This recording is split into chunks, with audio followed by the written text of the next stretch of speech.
Alright guys, hello and welcome to this video that I wanted to share about something that is very important to all of us who train regularly, right? So I'll jump right into it. What is it that troubles most of us? One major concern that I've heard and felt personally is the fact that I am not able to understand the right amount of break interval between my working sets, right? So today I'm going to introduce two terms, right? One is going to be RPE and another is RIR. Okay, this is going to be two terms that I'm going to be talking about. RPE stands for ratings of perceived exertion.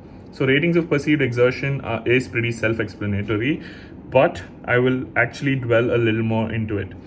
So it is the perceived exertion that the central nervous system undergoes post a session, scored between 1 and 10, right? 1 being the least exerted and 10 being the most. And it actually acts as a self-signaling parameter for us to be able to understand whether we are completely exhausted by the end of it or not, right? So there is no right or wrong. You can either be at 6 and be happy about it, depending on where you are as an athlete or a lifestyle gym goer, or you want to go all out. It depends. There is no good, there is no bad in an RPE score. It just acts as a signaling parameter to understand where you stand at an overall picture. All right. RIR, on the other hand, stands for reps in reserve. So what reps in reserve stands for is the number of reps that are left inside of you, and you perceive those number of reps to be left after the end of every working set. So let's say you're doing 3 sets of 10 reps each.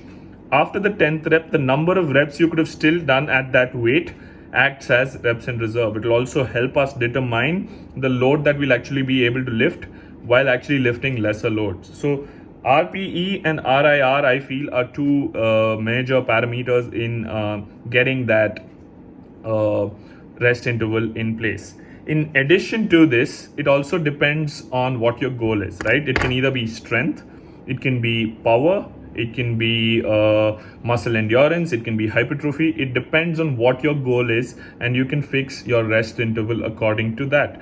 Again, a lot of books give us clear parameters as to what these intervals might be. There is a clear-cut parameter where they demarcate strength, power, hypertrophy, muscle endurance. There is no clear demarcation, as the book has to give a clear demarcation, but it is a free-flowing model. There is a bit of strength, there is a bit of power, there is a bit of hypertrophy, there is a bit of muscle endurance. It is a continuum. There is no demarcation. So again, it depends on your goals as to where you stand and what you're getting to, right? So this was for today. We spoke about RPE and RIR. We'll come back with something a little more important tomorrow.